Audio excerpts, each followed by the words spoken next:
everyone, and welcome back to another episode of Nights with Ebon Pinion, the official indie TV show for Curious Corbett Publishing.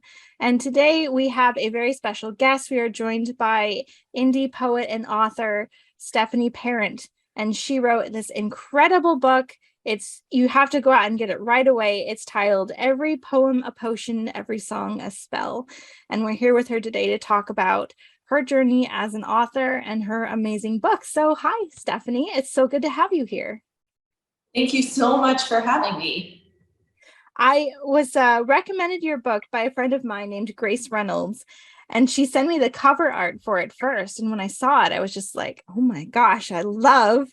And so I started following you, and then I ended up getting your book on Kindle, and I loved it so much. And I was so excited to talk with you, kind of what you've been working on and how you got started and everything. And as one poet to another, I just admire people who are able to take their poetry and put it into books and get it out there. Well, thank you. Yeah. So let's dive right into it. You have your book right there? And it is I had to get it because it was at my sister's house. So I had to go get it for her, but she gave it back to me. So it's amazing. I love it. Yeah. So let's start back at the very beginning. How did you start writing? Like, what did that look like for you with writing poetry? Well, I was always more of a reader than a writer growing up. I was just a really big reader and always in my imagination and always like thinking about fairy tales or fantasy or things like that. I did read some poetry growing up because I would basically just read everything that I could get my hands on.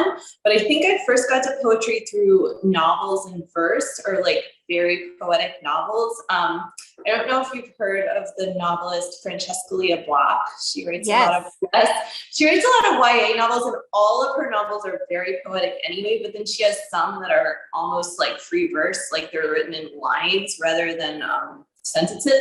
So I think that kind of thing. And then around the time that I was starting to write, like these free verse novels for teens were very popular. So I could have got into it that way.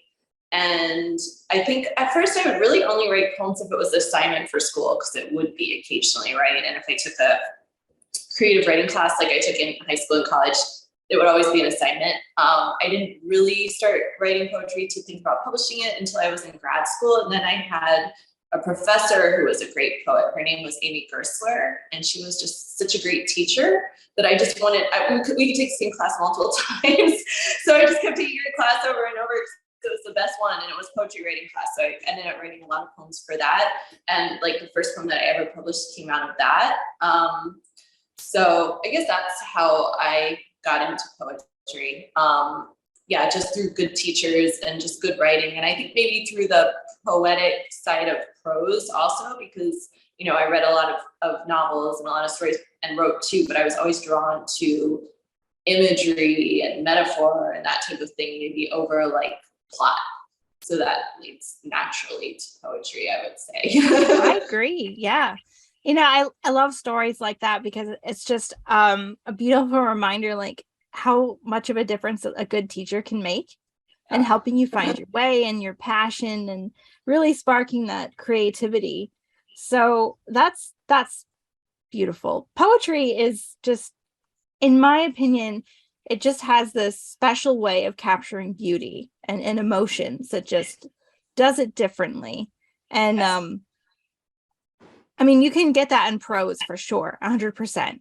But poetry, I feel, is just so elegant and can be kind of mysterious, and there's just a special allure to it.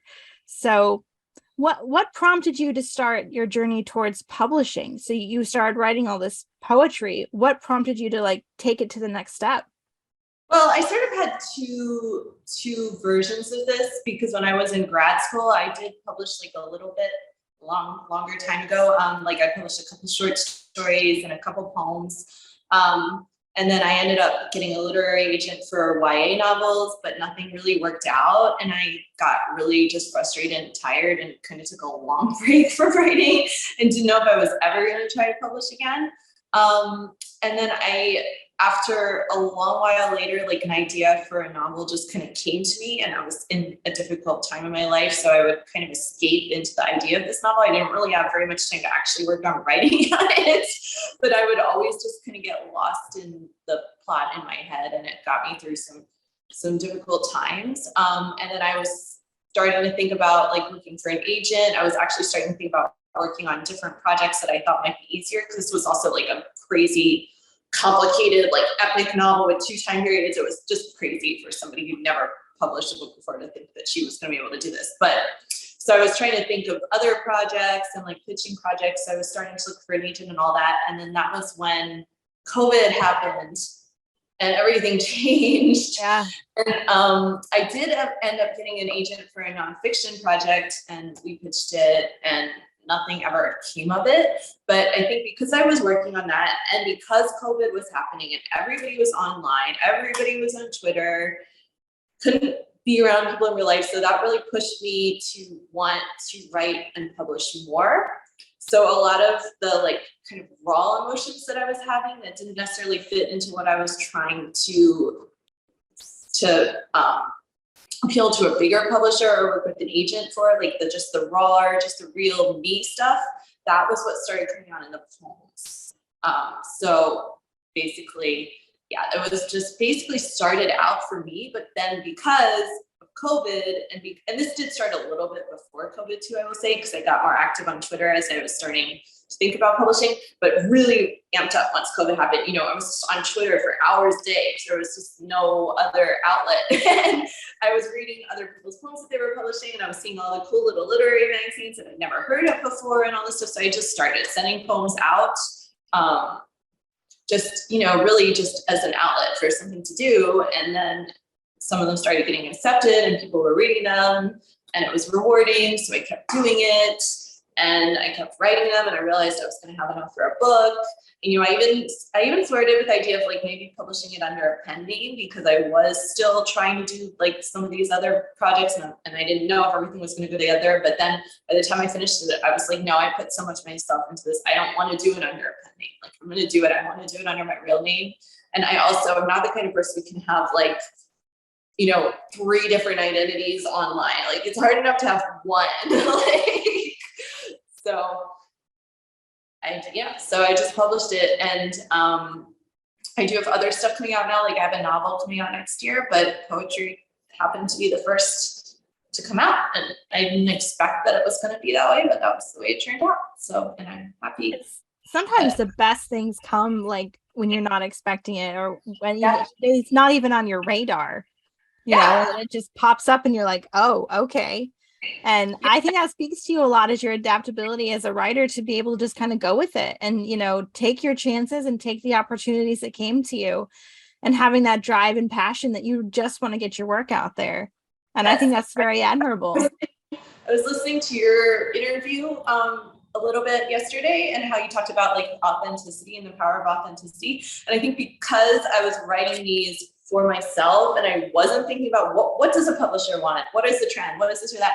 It actually came out stronger because of that. So I kind of favor a little bit, you know. So there's such power in like your authenticity, your raw vulnerability, you know, and when we're writing, for me especially, like when I'm writing poetry and stuff like that, I feel that some of my best pieces come from those places of vulnerability and real feeling, you know.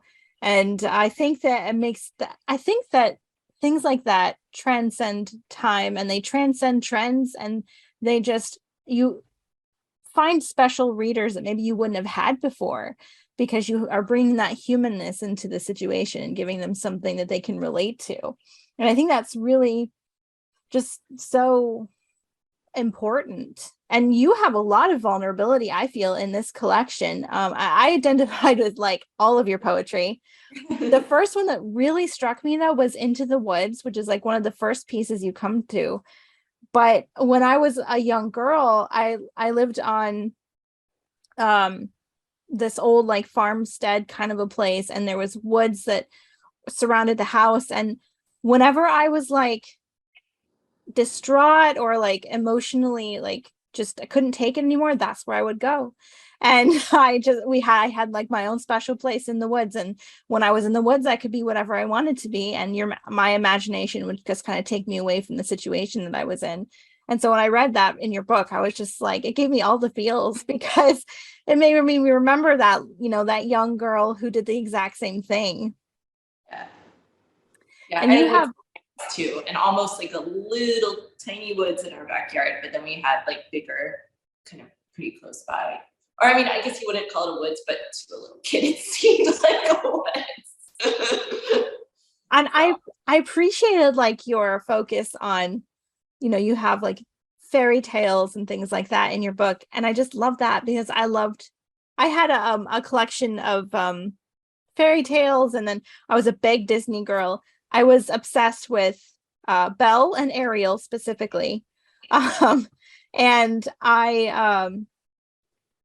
what was I going to say? I feel like there's so much depth into your book and bringing some of that nostalgia, and then also introducing us to new pieces of fairy tale as well. Yeah, things that are not like as well known. That was hopefully what I wanted to do. And then also it's interesting because there's so many connections in all the fairy tales. And even people will say, but the Disney is so different. Like it took it and it made it so different. And on one level, yes, kind of, because they wanted to sanitize it and make it for kids. And then especially the earlier ones, there is this like kind of patriarchal framework. But if you go deeper, like those archetypes and that imagery, like you can't get rid of that. Just that fairy tale, that kernel of what a fairy tale is, and all the powerful images, the witches, the fairy godmothers, the transformations, all these things kind of co-cross all the different stories. Yeah. So if you don't know all the stories, you can still kind of feel the. Absolutely. I really liked that. And I liked the power of like womanhood that came through too. I think that's such a, when I was growing up, I was raised, a very, very patriarchal home. And so fairy tales, if you were going to be the princess, you're the one who marries the prince and then lives in the castle happily ever after. And I like how you brought the power of womanhood and femininity and mix that with fairy tales, because I think a lot of us who grew up with fairy tales kind of had more of that, not really being about the princess, but more about the prince, Yeah. So that's just so cool to me. Thank you.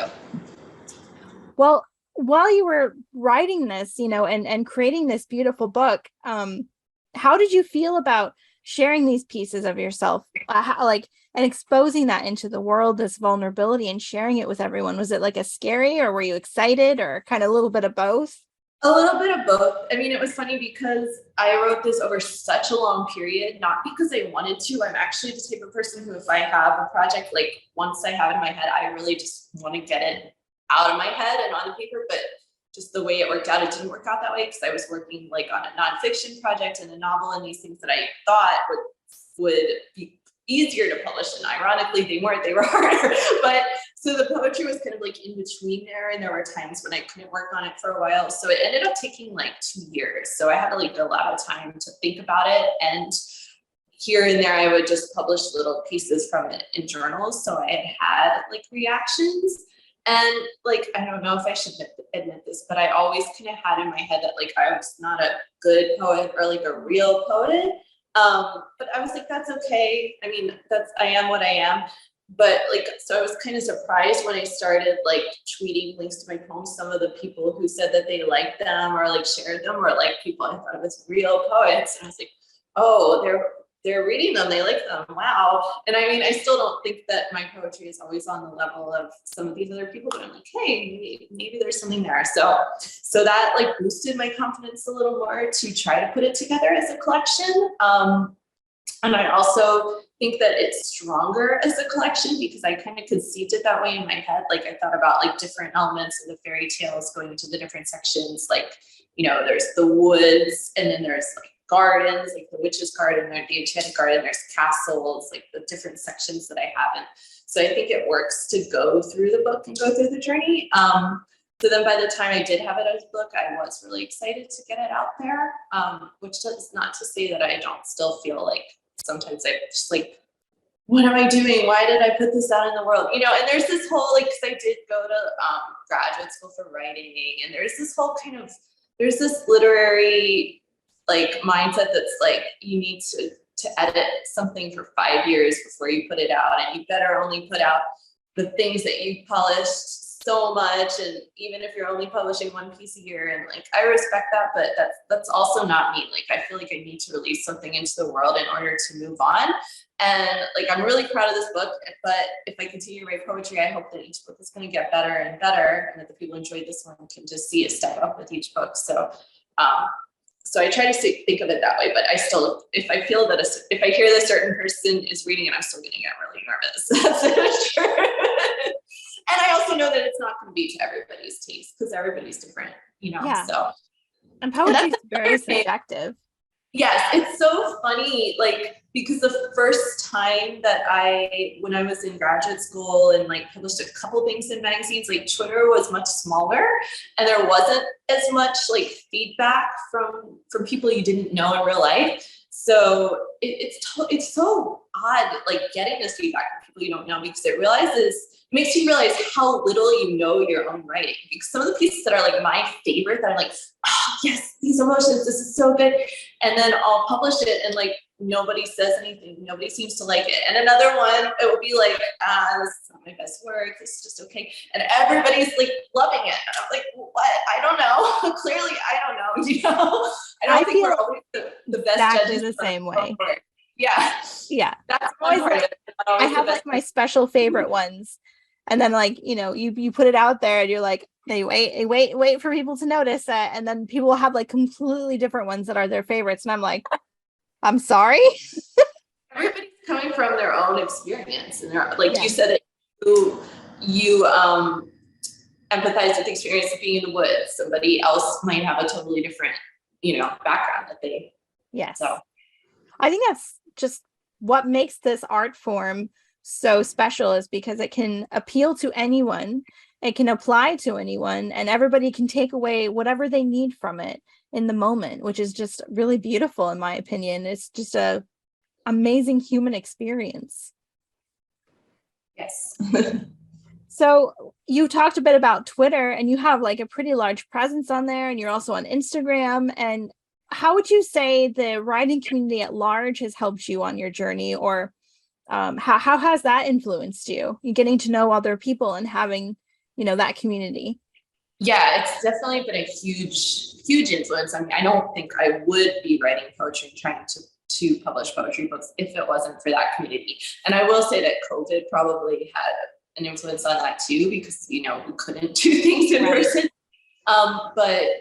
But for sure, like, reading other people's poems and then interacting with those people is different than like just picking up a book in the library with someone that you really don't feel like you have any connection with. And for me, I think that the writing community, the social media in general, just really pushes me to want to be a better writer. Because I'm the kind of person that, like, back when I was in grad school, if I was just sending that back then, like, if you were just sending something out and you had no idea who was reading it or who was going to read it when it was published, like, sometimes it was just like, well, it was just very abstract. So it didn't feel like quite as high stakes if something wasn't quite as good or somebody didn't like something. But now it's like, you know, you've read these people's works and you feel like you kind of know them. And I know you don't really, but you feel like you have this connection. So you really want to show them your best, you know? You don't want to put anything that's like kind of half-assed out there.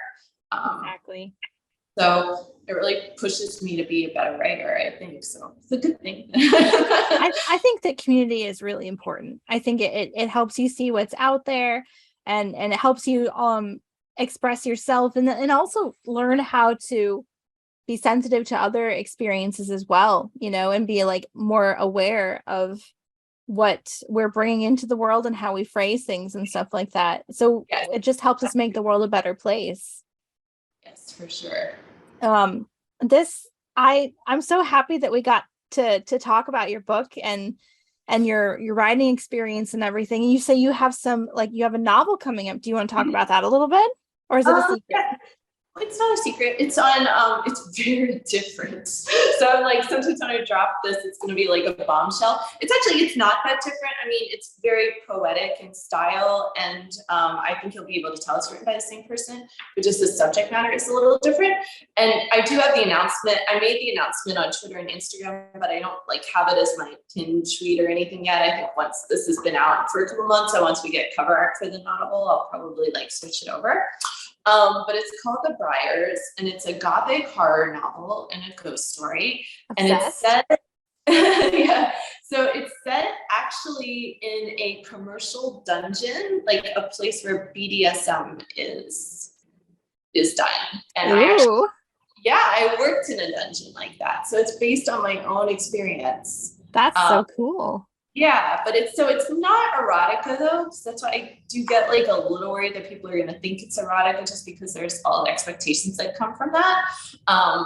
It doesn't shy away from sexual stuff, but it's a ghost story, it's a horror story, and it's also very feminist and very much about like misogyny and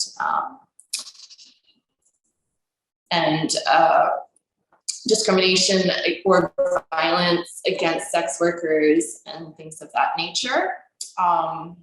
And it's about BDSM, like it deals with things of sadomasochism. And I think if you know that I come from that background, you can probably see it in this book a little too. There's a lot of that stuff in fairy tales, right? Like there's a lot of, like The Little Mermaid is a perfect example of that, where she, agrees to be a human, and every step that she takes as a human is going to feel like walking on knives, like that type of thing. There's a lot of masochism in fairy tales, and a lot of sadism too.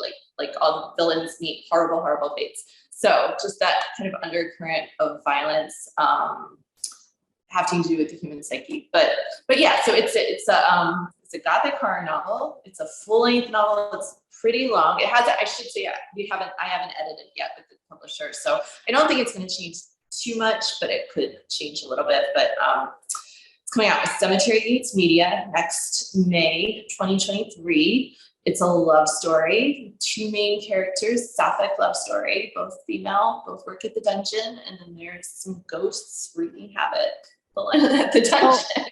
Consider me obsessed, and what? I will be watching for it. Yes. I can't wait. Oh, that's so exciting. Oh my goodness. Wow. Well, I am so excited, and I'm so glad we had this time. I know I was like, I followed you on Twitter, and I was like watching all of your stuff, and I was like, I wonder, she doesn't know me, but I wonder if it'd be okay if I was like slid into her DMs, so to speak. Yeah, I was so happy that you asked me. I was like, wow. Where can we find your book? Where is it sold? This one is pretty much everywhere. Actually, my publisher, Karen Cia Press, has done a really great job of trying to get it out there. So of course it's on Amazon, Kindle and paperback. It's on Barnes and Noble. I think the ebook is only through Amazon, I'm pretty sure. But it's on Barnes and Noble, it's on bookshop.org. They actually got it in Target. That's awesome. Not the stores yet, but on the Target website too. Target website too. And actually, I just heard that if you go to, they got approved that if you go to a Barnes and Noble near you and ask for it, they'll order it for you. So very cool. That's awesome. Yeah, I mean, if you really want a signed copy, you could DM me on Twitter and I'll send you a signed copy. Oh, that's good to know. I might have to do that then instead of ordering on Amazon. Yeah. Okay, that's exciting. I'll add it to I have like a special shelf that's just signed editions of. Yes, it makes me feel very special and important. Well, thank you so much for spending time with me this evening to talk about your book and your writing journey. Please be sure to follow Stephanie on all of her social media channels. You can find her on Twitter and on Instagram. And is there any other platform that you use a lot? Not a lot. I've tried to do TikTok, but I'm very, very sporadic on there. So. Yeah, I have a TikTok too, and it's just like, no. It's a lot. It is a lot. It is so much. Oh my goodness. Well, thank you so much.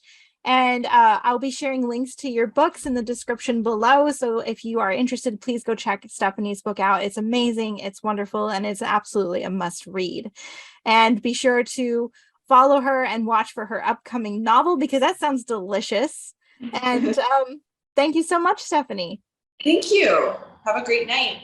Be sure to follow Nights with Ebon Pinion for more updates, including author interviews, author roundtables, book readings, and so much more right here on YouTube. Or feel free to join our Discord where we do a lot of live events. You can talk to our authors one-on-one and hang out and just have a good time. So we may be different species, but we're all part of the same family. So be kind to yourself, be kind to others, and I'll see you soon.